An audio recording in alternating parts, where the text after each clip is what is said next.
প্রবাসে যাওয়ার এক সপ্তাহ আগে যখন আমার স্বামী ব্যাগপত্র সব গোছাচ্ছিল, তখন সে আমাকে বলল, এবার আর তুমি টেনশন করো না, এবার যেই কিন্তু তোমাকে নেওয়ার ব্যবস্থা করব আমি তখন 3 মাসের প্রেগনেন্ট ছিলাম।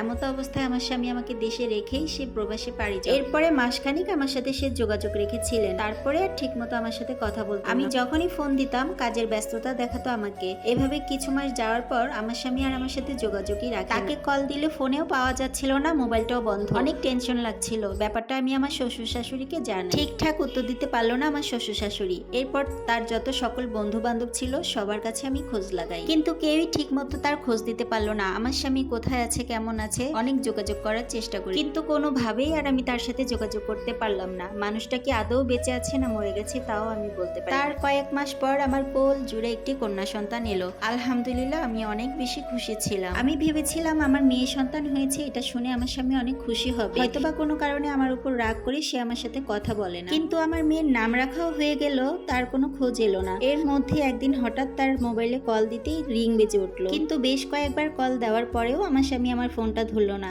এমন করে মাসের পর মাস কেটে যাচ্ছিল। এর ভিতরে আমার মেয়ের প্রথম কথা বলা, প্রথম হাঁটা, প্রথম মা বলে ডাকা, সবকিছুই আমি একা একা উপভোগ করতে লাগলাম। কিন্তু তার বাবাকে এসব দেখানোর সুযোগটা আমার হয়নি। একটা মানুষ কি করে হঠাৎ করে এভাবে উদাও হয়ে যেতে পারে? সে কি আমার উপর কোনো রাগ করেছে? তার মা বাবা বন্ধু বান্ধব কেউই আমাকে কিছু বলে না। তাদের কিছু জিজ্ঞাসা করলে তারা বলে আমরা কিছু জানি না। তবে এর মাঝে বহুবার আমাকে চেষ্টা করেছে ওই বাড়ি থেকে বের করে দেওয়ার জন্য। এই ঘটনা জানাজানির পর আমার বাবা আমার শ্বশুর বাড়িতে আসে আমাকে নিয়ে যাওয়ার জন্য, কিন্তু আমি একদমই যেতে রাজি। হয়তোবা আমার স্বামী আমার উপর কোনো কারণে রাগ করেছে, এই জন্যই আমার সাথে যোগাযোগ রাখে না। হয়তো একদিন না একদিন তার রাগ ভাঙবে, তারপর আমার বাবা আর আমাকে নিতে পারে। তো আমার বাবা আমার শাশুড়ির কাছে বলে যায় তার মেয়ে এবং নাতনির খরচ সেই দেবে, তাদের কোনো খরচ চালানোর দরকার নেই। এভাবেই বাবার কাছ থেকে টাকা নিয়ে চলতাম।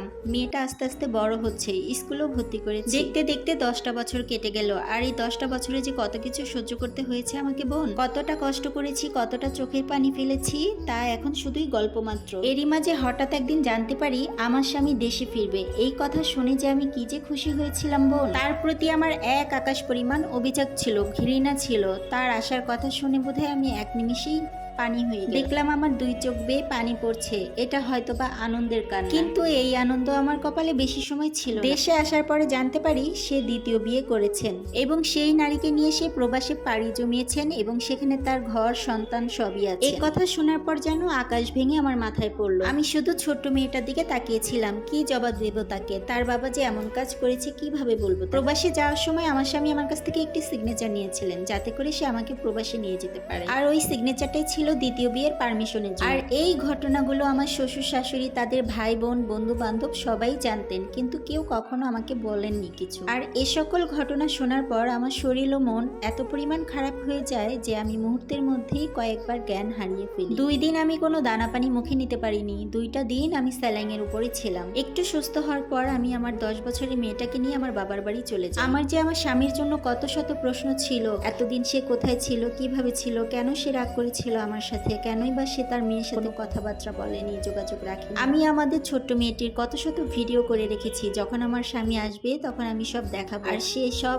এক নিমিষেই ভুলে গিয়ে আমাদের দুজনকে একসাথে আদর করে কাছে নিয়ে। কিন্তু হায় আফসোস, কোনো কিছুই আর বলা হলো না। আমার স্বামী দেশে আসার পর কয়েক সেকেন্ডের জন্য বা কয়েক মিনিটের জন্য তার সাথে আমার কথা হয়েছে এইসব বিষয়ে। আমার মেয়েকে নিয়ে যখন আমি আমার বাপের বাড়ি চলে আসি, তিনি নাকি তখন অনেক রাগারাগি করেন। তখন নাকি তিনি বলেন যে তার মেয়েকে নিয়ে এভাবে আমি একাই বাড়ি থেকে বের হয়ে গেছি, এরকম অভদ্র বউ তার আর দরকার নেই। আমি খুবই অভদ্র, আমার মতো স্ত্রী তিনি আর রাখতে চায় না, ডিভোর্স দিয়ে দিবে। আমারও মনের মধ্যে আর কোনো আক্ষেপ, কিন্তু বাবা নামের কলঙ্ক একটা। আমার মেয়ের সাথে সে একটা বারের জন্য দেখাও করেনি, কথাও বলে। এরপরে কেটে গেল 17-18 বছর। আমার মেয়েটা অনেকটা বড় হয়েছে, আমার মেয়েকে বিয়েও দিয়েছি, সেই ঘরে সন্তানও হয়েছে। আমার মেয়েটির কোল জুড়ে একটি পুত্র সন্তান হয়, আর সেই পুত্র সন্তানের কথা শুনে আমার স্বামী এই 17-18 বছর পরে তার মেয়ের বাড়ি দেখতে যায়। আমার মেয়েটাও তার বাবার উপরে রাগ করেনি, কারণ তার বাবার সম্পর্কে কখনো আমি কোনো বাজে কথা বলিনি তাকে। আমার মেয়ের মুখ থেকে শুনেছি তার বাবা নাকি এখন আমার সাথে দেখা করতে চায়, আমার সাথে একটু কথা বলতে চায়। তার বউ বাচ্চারা এখন আর তার কোনো খোঁজ খবরও নেই। আবার শুনেছি